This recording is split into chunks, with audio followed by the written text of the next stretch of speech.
Hey guys, it's Evan, and it is late October. It's actually October 30th, 2024, and this is my Halloween video. Happy Halloween! And today I'm going to be introducing you to one of my snakes. Her name is Baby Doom. I'm going to tell you about Baby Doom's story, and then I'm going to tell you about the species Dumeril boas and kind of some features of them and who they might be good for. And so Baby Doom has been with me for a while, and I got her on Halloween Day 2018. So she's been with me for 7 years. And basically the story on Baby Doom is I got her locally off of Craigslist. And Craigslist gets a bad rap, and I will say you that most things on Craigslist are either low end or distressed or flipped animals or people that just maybe have one or two and they're trying to get out of them, and usually before they get out of them they lose interest in them. So I always am a little cautious about Craigslist. I'll also tell you that I don't do too much Craigslist searching in general, but anymore especially, I don't take anything that is questionable because of my collection and biosecurity. But back in the day, this was like 7 years ago, I had less of a collection. I also had another room that had no animals in it, so it was easier to quarantine things. And on Craigslist, I was perusing and I saw an advertisement for a Dumeril's boa. And at the time, it just said, Baby Dumeril's boa, had it for 2 months or something like that, haven't been able to get it to eat. Would like to go to an experienced home. And so I contacted the gentleman, and for all intents and purposes, the guy was an honest, decent, responsible guy. He was older, he's probably in his 60s, and I think he was just one of these guys that was retired. His house was like one of these immaculate houses, just white, everything, and you could tell they traveled, and there were just like artifacts on the walls, but other than like very minimal furniture and white walls, there were just kind of artifacts in there, so it was just an interesting place. You could tell the guy was pretty fastidious and probably pretty intelligent and like engineering almost. But when I got there, for his part, he was pretty distraught about the fact that he couldn't get this animal to feed, and he'd had it for about 2 months. And the way he had it set up was not unreasonable. He had it set up the way that most of us, myself included, would set up an animal if we didn't have a lot of other animals. And basically by that I mean he had a decent, secure latching tote. He had it set up on a quiet, like on a dresser in his office. So it was in a quiet space. He had a heat mat that covered about a third of it. And he had a thermostat, and then he had some accessories in there. So he had this Baby Dumeril's boa in there, and he'd had it for about 2 months, and he couldn't get it to feed. And I felt for the guy, to be honest, because it wasn't like he was doing anything wrong per se. And I think that's one point I would make, is that a lot of times when we run across issues in husbandry, we point to the husbandry, or we point to our care and our action. And I think a lot of times that's a good place to start, because most problems can be resolved through care. But I will also tell you that there are just some things that you can do everything right, and the snake doesn't like it, or it doesn't adjust to it. And I think that's kind of where he was.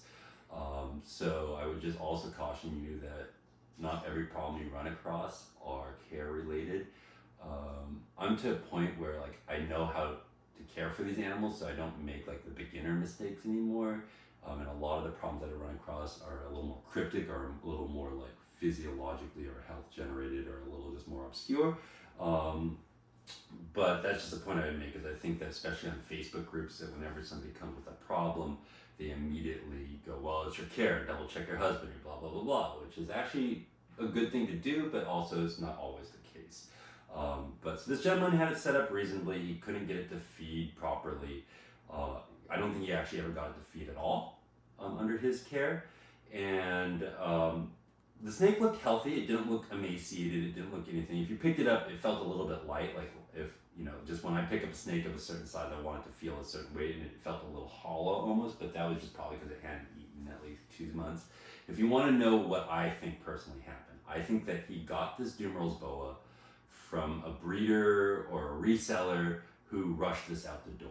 And we always talk about minimum 5 meals before they go for sale, and I think that that's kind of the industry standard. But I'll tell you that most snakes, having started a handful of snakes now, and just working with them, it can take 5, 10 meals, or it can take 10 plus meals before they get that ripping feed response that is really just going to be reliable for anybody that you hand it to. And that's kind of my goal, is it better be ripping off tongs before I hand it to you, because I don't know who's going to get it and what their experience levels. And I'll just tell you, like, I'm starting a litter of true red-tailed boas right now, and I've got ones to feed based on experience and presentation that I wouldn't have been able to get a feed several, like in the past before I had experience with litters, and I'll tell you that they're probably ones that I can get to eat that not necessarily everybody else can get to eat. So I think that's kind of where that poor gentleman fell into, is he bought this from somebody who, rather than just hold on to it for another month or two, wanted to rush out the door for space or to get his money quicker or to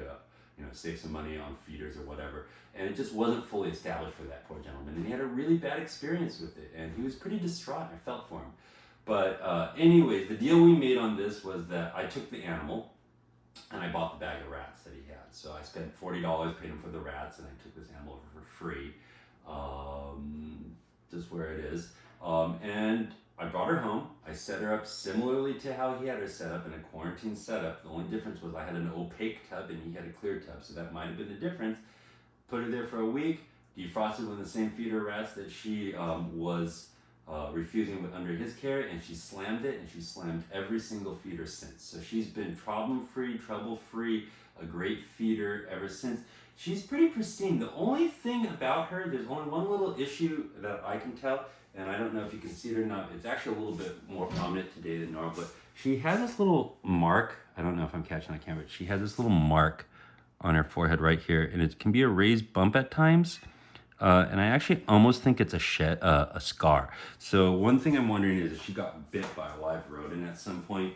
And just, over the last 7 years, it's been almost non-existent, and it's gone a little puppy like that, and then it's gone away, and it's never been more than that. I think that probably, if it ever got bad enough that I needed to take her to the vet or something, they'd probably excise it a little bit, and they could probably push out a little hard cyst or something. I think that she probably got bit on the head when she was younger and before my care, because I've never fed her a live animal.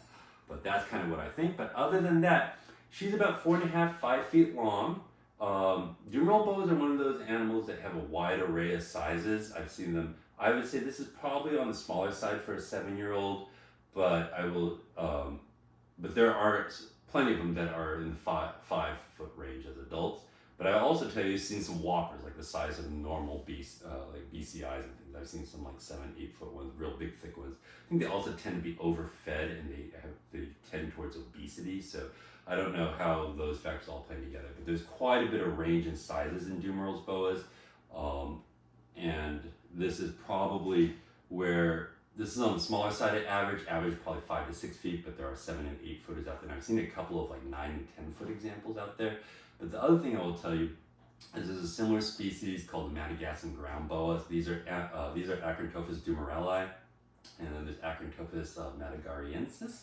And I think that there was some hybridization in the hobby before there was more awareness of those differentiations. And the ground boas, the Madagascan ground boas, are significantly larger. So I do have kind of a question about whether or not that's one of the reasons you see that type of an array of sizes. But there are people that are big into Dumeril's boas. I have 3 of them. I probably will try to breed her next year when the male is up to size. He probably is ready now, but I think he's a little bit small compared to her, and I've read some things that these are ophiophagic. They might eat snakes, so I don't want to put him in there to become a meal, so I'm just going to give him another year. But other than that, I will tell you that these are a great option for people who are interested in boas of all experience levels. I mean, these would be a good entry-level boa for somebody who, I wouldn't call them small boas, but I call them medium-sized boas. The other thing that's nice about them is their care parameters are much more temperate, much more I shouldn't say North American because they're Madagascan, but they don't need those tropical, more stable temperature ranges that like true red-tailed boas do. A lot of the South American boa constrictors, they want it relatively warm during the day and humid, and they want it to stay relatively warm at night and humid. Whereas more temperate animals will still want that heat in the day. They want to be able to get up into the upper 80s on a hot spot during the day, but they can handle that cool down at night. And in general, it's just more, it's a little more dry and a little more temperate and moderated conditions. So it's not steamy tropical. It's more like warm in the days, cooler at night, more moderate humidity levels. So an example I always use is to compare California weather, Southern California weather, to Florida weather. So that would be something I'd say. And this is a species that I would keep more like California weather, and it's a little easier for people to maintain. Other than that, they generally don't get unmanageably huge. I expect her to be able to stay in this 4-foot cage for her life unless she gets a late growth spurt or something, but at this size, she's in here no problems. And they are just really neat, calm, handleable companion snakes. They are very cool. I think they are gorgeous. They tend to do well on frozen rodents. You can almost keep them like a colubrid, like a big bull snake or a pine snake. If you ever kept a pine snake or a bull snake, you probably keep them very similarly. The animals that are most similar to these in my collection are Argentine boas and how I keep them, although I keep the Argentine boas a little bit warmer overall, and also just they are not in the same size range in terms of ultimate size. I'll tell you that these are much more manageable. So I would tell anybody that's looking for a boa, maybe a locality boa, something that's not a morph boa. Dumeril's boas are not one of the boa constrictor complexes I traditionally think of, like South American boas are from Madagascar, different continent, but they are great animals. They are boas, and they are really, really appealing captive animals for people.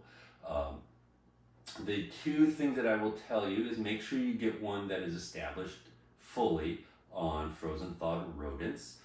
As I said, I think a lot of people send them out the door too quickly.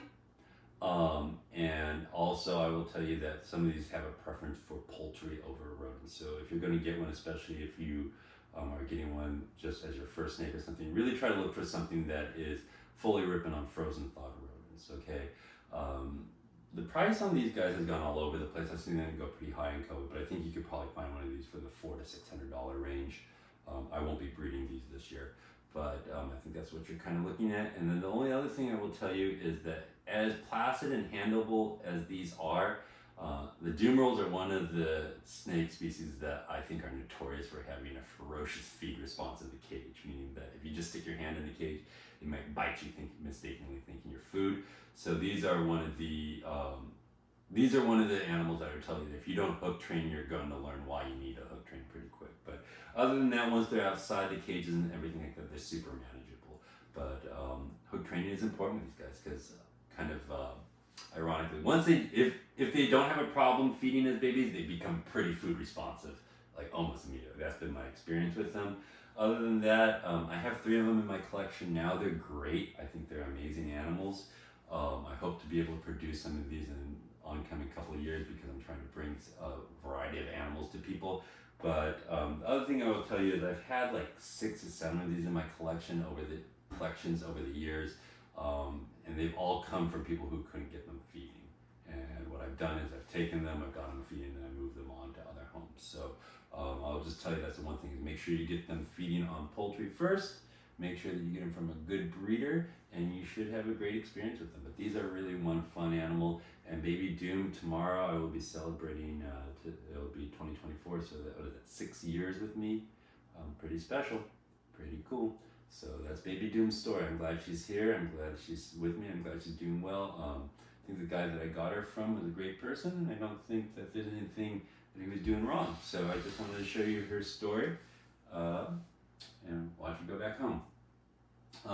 Her cage is set up a little differently than a lot of my boas in that she doesn't have a heat panel in it. She only has a heat mat.